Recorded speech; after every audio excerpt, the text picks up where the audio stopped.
সুপ্রিয় দর্শক মণ্ডলী, সবাই কেমন আছেন? প্রতিদিনের মতো চলে আসলাম এই মুহূর্তের আজকের 7ই নভেম্বর 2025 রোজ শুক্রবারের খুবই গুরুত্বপূর্ণ ঝড় বৃষ্টি, নিম্নচাপ, ঘূর্ণিঝড় ও শৈত্যপ্রবাহের খুবই গুরুত্বপূর্ণ আবহাওয়ার সংবাদ নিয়ে।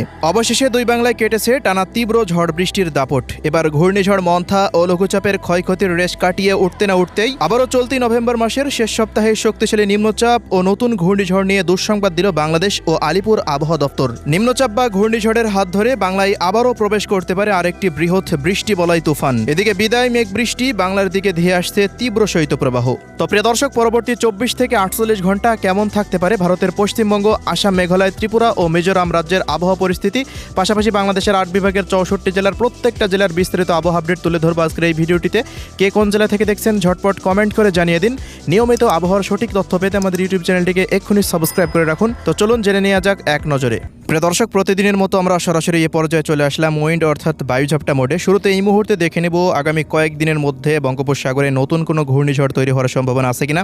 এছাড়াও বাংলাদেশে আবহাওয়া অধিদপ্তর থেকে একটি ঘূর্ণিঝড়ের সতর্ক বার্তা দেওয়া হয়েছে, সেটি কবে নাগাদ তৈরি হতে পারে এই আপডেটগুলো জেনে নেব। এর পরবর্তীতে বৃষ্টিপাত কোথায় কেমন হতে পারে শুক্রবার, এবং এর পরবর্তীতে শৈত্যপ্রবাহের আপডেটগুলো ধাপে ধাপে জানিয়ে দেব।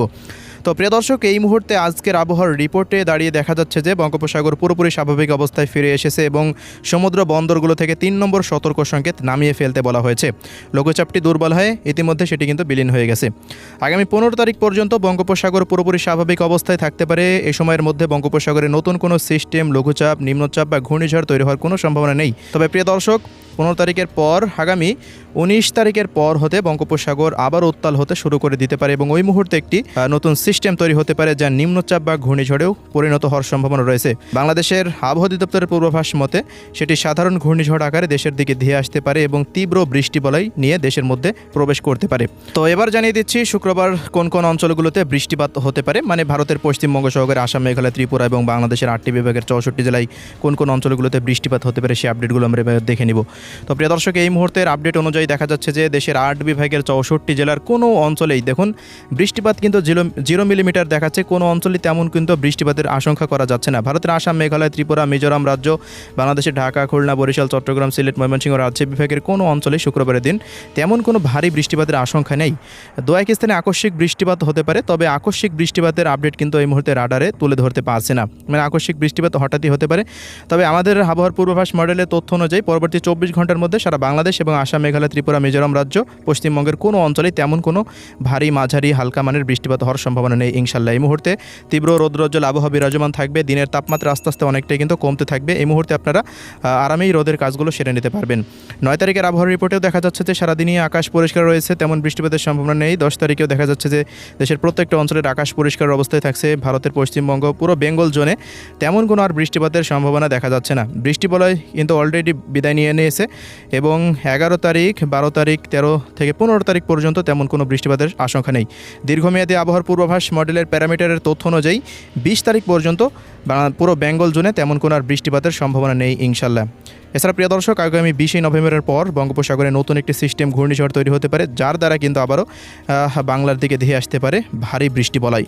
তো এবার সবশেষ জানিয়ে দিচ্ছি তাপমাত্রা পরিস্থিতি কোথায় কেমন থাকতে পারে। ভারতের পশ্চিমবঙ্গের দিকে তাপমাত্রা সর্বনিম্ন দেখা যাচ্ছে আগামীকাল 16 ডিগ্রি সেলসিয়াসের ঘরে থাকতে পারে পশ্চিমবঙ্গের প্রত্যেকটা জেলাতে। এদিকে আসামের দিকে তাপমাত্রা পরিস্থিতি দেখা যাচ্ছে 12 থেকে 13 ডিগ্রি সেলসিয়াসের ঘরে থাকতে পারে। এদিকে ত্রিপুরা ও মিজোরাম রাজ্যেও দেখা যাচ্ছে যে তাপমাত্রা 17-18 ডিগ্রি সেলসিয়াস থাকতে পারে। রংপুর, রাজশাহী, খুলনা বিভাগে সর্বনিম্ন তাপমাত্রা 18 ডিগ্রি সেলসিয়াস, ঢাকাতে সর্বনিম্ন 22 ডিগ্রি সেলসিয়াস। এছাড়া দিনের সর্বোচ্চ তাপমাত্রা বাংলাদেশের প্রত্যেকটা বিভাগেই 30 ডিগ্রি সেলসিয়াসের আশেপাশে থাকতে পারে। তবে পশ্চিম বিভাগের জেলাগুলিতে তাপমাত্রা সর্বোচ্চ দেখা যাচ্ছে 27 থেকে 28 ডিগ্রি সেলসিয়াসের ঘরে থাকতে পারে। এদিকে ত্রিপুরা, মিজোরাম রাজ্যতেও তাপমাত্রা আসামের দিকে দেখা যাচ্ছে যে কোথাও কোথাও 24 থেকে 22 ডিগ্রি সেলসিয়াসের ঘরে থাকতে পারে। তো প্রিয় দর্শক, তীব্র শৈত্যপ্রবাহের ব্যাপারে আবহাওয়া অধিদপ্তরের তরফ থেকে জানানো হয়েছে। বাংলাদেশ এবং আলিপুর আবহাওয়া দপ্তর জানিয়েছে যে তীব্র শৈত্যপ্রবাহ ডিসেম্বর মাসের দ্বিতীয় সপ্তাহে দেশের মধ্যে প্রবেশ করতে পারে এবং তার মাত্রা প্রায় 8 ডিগ্রি সেলসিয়াসের ঘরে কিন্তু নেমে আসতে পারে। দিনের তাপমাত্রা, রাতের তাপমাত্রা প্রায় 6 থেকে 5 ডিগ্রি সেলসিয়াসের ঘরেই থাকতে পারে, এমনই কিন্তু জানানো হয়েছে আবহাওয়া দপ্তরের তরফ থেকে। তো এই ছিল আজকের আবহাওয়ার রিপোর্ট। আগামী 10 দিনের মধ্যে তেমন কোনো বৃষ্টিপাতের সতর্কতা নেই। আল্লাহ হাফেজ।